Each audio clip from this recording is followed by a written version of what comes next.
Every day, millions of people wake up, unlock their phones, check their bank accounts, send emails, and scroll through social media without thinking twice.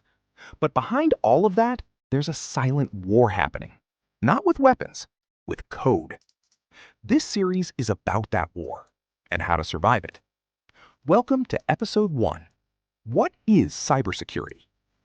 Cybersecurity is the practice of protecting systems, networks, and data from digital attacks. Your phone holds your photos, messages, passwords, and banking apps. Your laptop holds your work, emails, and personal information. All of it is valuable, and all of it can be targeted. Cybersecurity is simply the tools, habits, and systems that keep your digital life safe from people who want to steal, damage, or exploit it. You might think, why would anyone target me?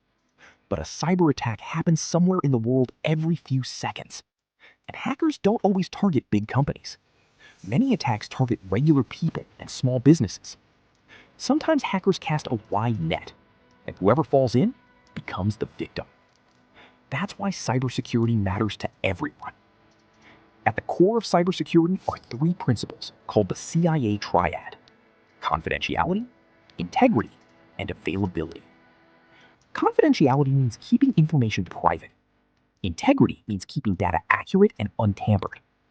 Availability means systems stay accessible when you need them. These three ideas are the foundation of modern cybersecurity. So, what do attacks actually look like? There's malware, harmful software that steals or damages data; phishing, fake emails or websites designed to trick you; ransomware, where hackers lock your files and demand payment; and social engineering, where hackers manipulate people instead of systems.